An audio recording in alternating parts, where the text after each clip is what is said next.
Do you like funky backgrounds? I like funky backgrounds. Hey everyone, it's Cathy Zielske. Welcome back to my channel and the craft/dining room. Gonna make a funky background today. It's one of my favorite ways to create a card when I don't really have any ideas. Plus, when you have stamps designed to become background builders, it makes it so fun and so easy. The set I'm using today was designed by my friend Lisa Hetrick, and I'm excited to share the card project with you today, so stick around. That card project is coming up next. Here's a look at the products I'll be using today, and I love this set. It's called The Best Things in Life. This was designed by my friend Lisa Hetrick, and I think this is so cool because look at this funky pattern, right?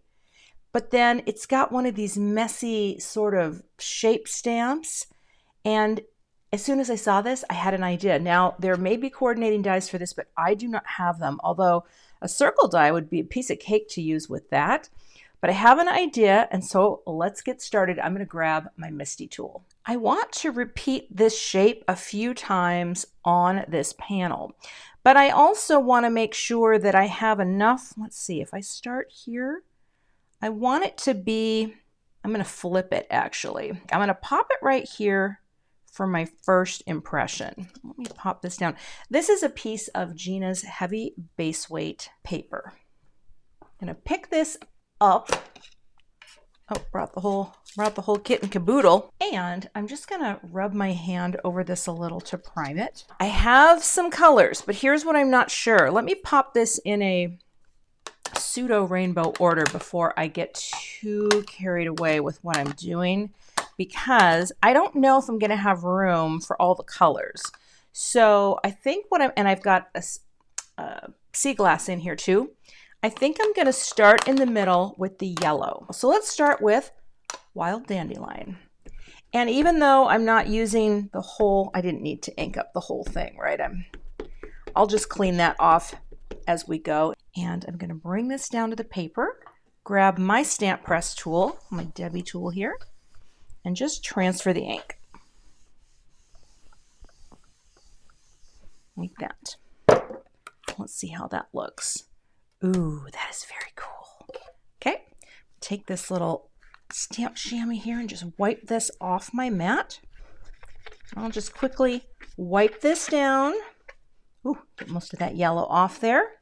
And then make sure this is dry before we move on to the next color. The next color is going to be the orange. But here's what I think I'm going to try. And I don't know if this will work. So we'll see. We're going to go up. Maybe we'll go up, do you want to go up a ½ inch or 3/4 of an inch? I think I'm going to go up 3/4 of an inch. That's what I love about the Misty. I need to do more of this where I'm actually using the tool for repeat stamping. This is Sweet Mango. Okay, I'm going to just ink this up too. Again, I don't have to go all the way to the edge. Let's see if I got enough on there. I certainly did. I'm going this direction because I'm going to flip the card. At least that's the idea I have. And I don't want a double stamp or anything like that because I really do want this to have sort of a messy look as the stamp is intended, right? Although I've got a little bubble in there that I didn't even realize, and that's fine. Let me lift that up a little, and then I'll set it back down. We're going to go up another 3/4 of an inch to 7. And we'll go like this with our pink, okay? And this time I'll make sure, if I can, to get that little part taken care of. That's what I love about a messy looking stamp. Sometimes it just doesn't even matter, right? Because even if you don't stamp it perfectly, who's going to know? Who's going to know? I want it to look messy. Okay, oh, that's cool too. All right, wiping this down too. Gonna grab my Jelly Bean Green, and this time we're gonna move down. Okay, so we're gonna go, we're at 5.5, we're gonna come down to 5.25, and I'm just gonna pop my magnet just here because this will hold it in place perfectly. I'm gonna ink up with Jelly Bean. And Oh, I got to get a little more. I got a little conservative there. Didn't go all the way down. Although I may be cutting this. I probably will. All right, transfer the ink. Lifting you up. Then again, wipe down. See, we're just making a beautiful melange, of color. And now we come in for the last, which is 3/4 of an inch down to 4. I'm going to pop my magnet just right there, grab my sea glass, ink up the stamp. Bring this down like that. All right, lifting you up. Now, as I flip it over, that's what I wanted to have, just this little rainbow wash. Now comes the fun. I'm going to pop this back on, and I'm going to take the large bloom off because this, oh, I think this is going to be so fun. And the joy of something like this is just stamping, you know? It's just like having some fun with just plain good old-fashioned stamping. And I actually really just want to do this in black ink. You know, I don't want to emboss. Well, now I just changed my mind. I'm going to stamp this in white powder. I was going to do it in black. I saw it so clearly. I'm going to pick this up first, though. Make sure the stamp, that is the position that I want it in. So we'll just give it a nice little, like that's good enough. But this, I might let this dry for just a second, right? Because I don't want powder to stick, but Gina's dries so fast that I bet I'm fine. You know what? Let's grab my powder tool. Really been digging this one from Tailored Expressions. I like how it applies. I'm gonna go all over like that. You just kind of potch down your powder. Okay, like that. So I have my Versamark here, and I should have, yeah, okay, I have everything I need. I'm going to stamp this, I think, a couple times, so I really want to make sure this is positioned perfectly into the corner like that. Just want to get a really nice impression of this little sprig. Yeah, I was really going to do this in black, but you know what? I think it's going to be gorgeous in embossed white over the top. Okay.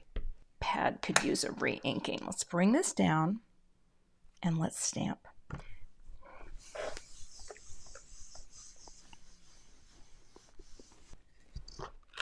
Lift this up. Actually, that does look really good, but I think I'm just going to give it one more just to make sure. I still think it would look good in black, but we're rolling the dice because you won't really see the stems, but you will see the pattern, and I think this image will look really sweet. All right, and we're just going to take Gina's fine detail white powder and sprinkle this on. And hopefully it won't stick to everything. I don't think it will. Gina's inks dry really well, and I can brush away anything that I need to with one of my brushes. So let's go like this. Oh yeah. I think that's going to be fine. See how most of the powder, well, let's go this way. See how the powder just falls away? There's a few areas where I might have to do a little brushing, but I think that looks great. I do keep these little angled shader brushes, which are really nice. Yeah, no, I think we're good. That's the nice thing about Gina's inks. They dry really fast, and even if there was a little bit of messiness, it would look like part of the design. Let's warm up our heat tool and melt the powder.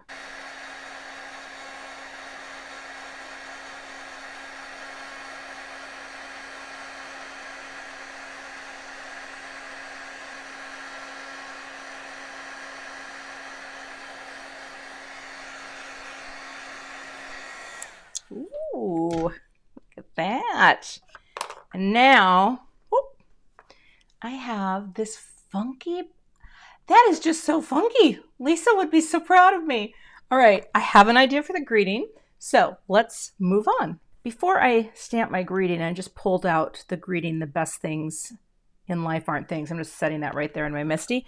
I am going to use Gina's Master Layouts 1 to cut this down ever so slightly. So I always want to make sure I'm using the smaller one, which is this.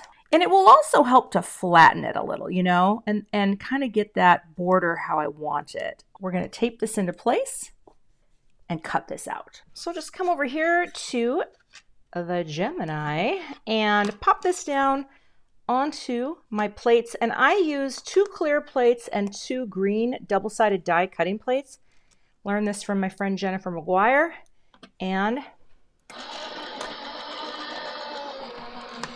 they cut like a dream, but they also stay really flat. They also stay really flat. So now the other thing that's nice about running a panel through that you have embossed is that it's going to make it a little bit flatter. Have a little piece of Gina's black onyx, and I just want to make sure that I have this centered nicely. I think this will stamp just fine. Let's take our powder again.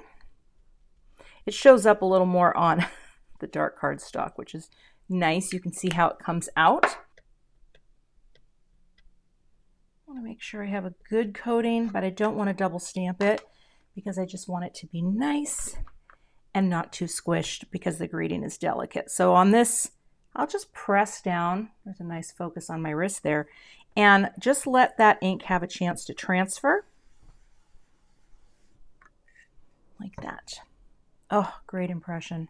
If you ever have issues, right, when you're stamping something and you pop your powder on and it's just filling in or it's looking weird, check out fine detail powders because not all embossing powders are created the same. And if you ever have something small like this and then all the powder kind of fills in, you might just need a fine detail powder. And Gina's are great. I have most of her colors. I think I have all of her colors of powder, but this is a wonderful powder because when it heats up, it doesn't puff up so much that you lose the detail, if that makes sense. Let go a little. And of course, on black cardstock, I feel like it always grabs powder. Doesn't seem to matter what black cardstock I use.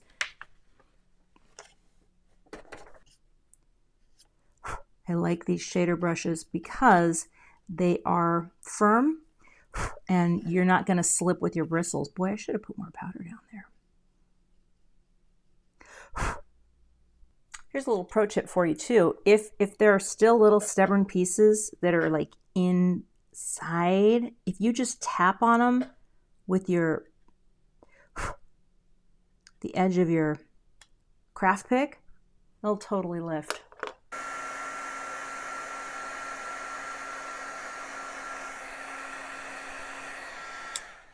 Beautiful. See how the powder really holds and it doesn't puff up too much?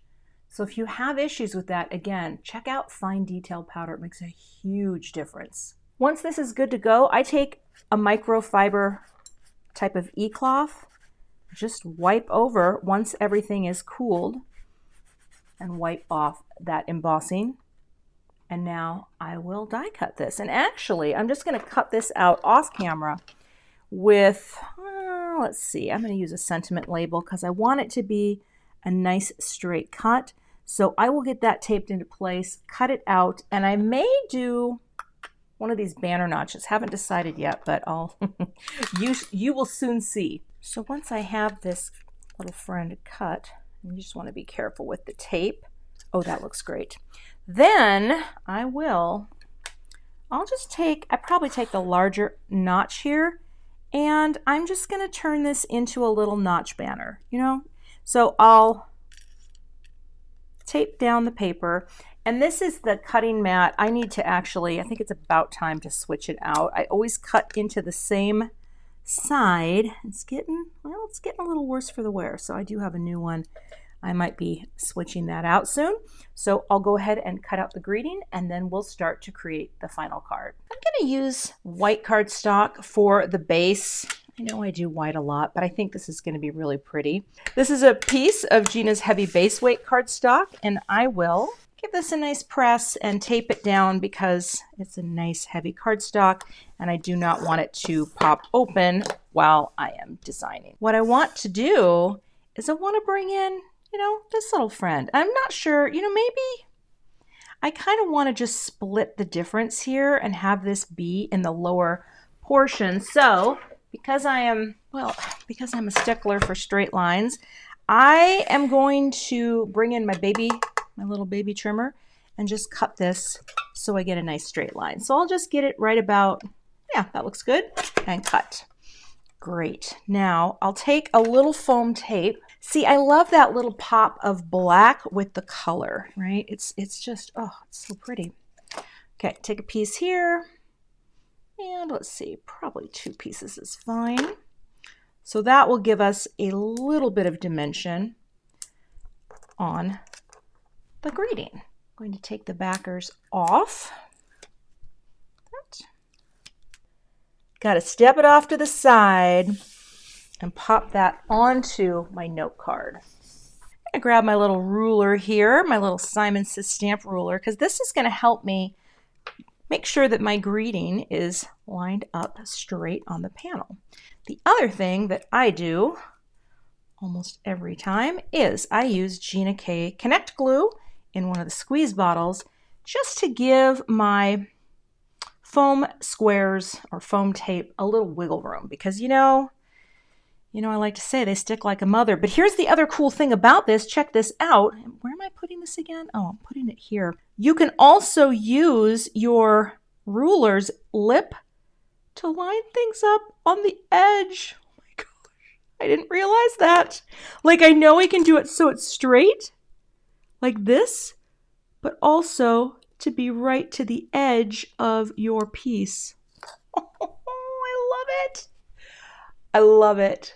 I'm just going to use some neutral confetti style sequins. Just offset a little and a little one here. Just something very, very subtle here. Not like all over the piece, right? Let's go ahead and boop it up. A little liquid. Boop. Boop. Boop. I love this little bottle because it's just so easy to place your little dollop of glue, and it really I haven't had any issues with it clogging. Just make sure you wipe it, and I just stick a pin inside here, a little straight pin. I took the little cap off, but the cap works great too. I just found that to be really easy. And that, my crafty friends, is the finished card project. I love how this card turned out. I love those messy stamps, but then putting a little floral pattern over it is just such a fun way to, well, for me, to not color something, right? I didn't even think of that. I struggle sometimes with coloring, but this adds texture and detail, and I love that I actually missed a few parts on the stamp. I love how this turned out. You can find links to all the supplies I used in today's card video below in the YouTube description box. Thanks so much for watching, and I will see you back here with another card project soon. Thanks so much for watching today. I would love to have you become a subscriber to my YouTube channel. And if you do subscribe, be sure to hit the gray bell below the video so that you don't miss the next time I post. Here are a couple other videos that you might be interested in watching. Thanks so much and have a great day.